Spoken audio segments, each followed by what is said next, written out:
Hi and welcome to Lois and Morgana Davidson Art.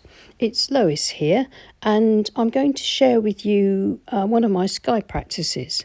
I had 10 minutes spare, a bit of paint left over on my palette and the back of an old painting, so I thought I'd just not waste the paint or the back of the painting and have a sky practice. And I decided just to turn the camera on and show you that you don't need sort of too much time in order just to play with paint, practice and build up your own unique sky painting skills. This is the way that you will then begin to find effects on the page that are unique to you, colours that you love, that again are unique to you in the way you combine them and the way you use your brush, your water and the kind of paper you use, the sort of mood you set in your skies, all that sort of stuff. And it's the same for me. If I don't practice my skies, I can get really rusty. So today I'm back to my sky practice with this just 10 minutes spare time that I've got. And the paint I've got left on my palette is yellow ochre, Payne's grey and indigo, maybe a little bit of sepia. And I'll just splash around with the paint and see what happens.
So that's my sky practice just about done.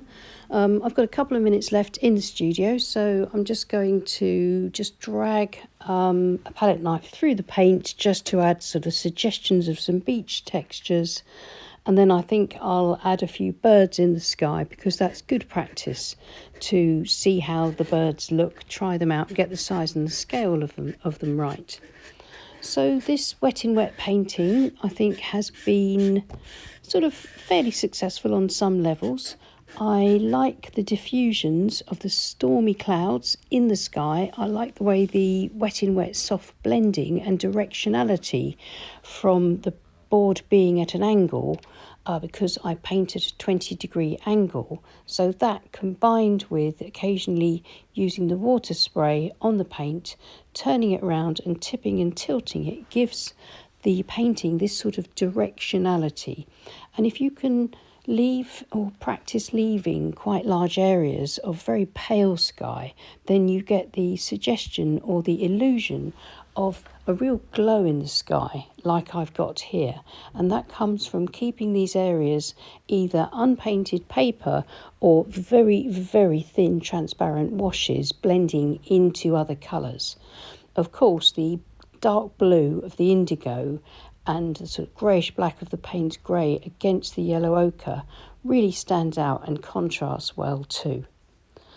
There's stuff here I don't like. I'm not keen on the sea or the land or whatever you want it to be, but that's not the point of the exercise. I just sort of put in something for context. It's these sky washes that I practice. For me, the sky is the most important part of the landscape, whether it's dramatic or a quiet, simple, flat wash sky. It's always the most important thing. And as with anything creative, whatever you want to have the most importance in your art, it's really good to try to practice that as much as you possibly can. Also, it's a really good habit to get into, to practice just for the sake of practice just for you. Don't be trying to constantly produce a finished painting. This will hinder your progress, because you'll miss out on that experimental stage that's so important for discovering your own style.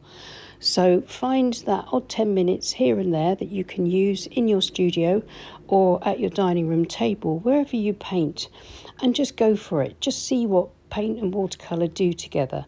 The idea is just to play and explore and to practice, and that way you'll come across some completely unique and really surprising effects as you paint, and you'll be able to bring these into your future paintings and continue to develop a really wonderful and unique painting style.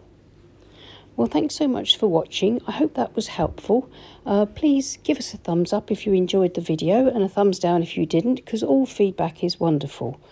So thank you so much to everyone that supports us on Patreon. I'll see you again soon. Take care and happy painting. Bye.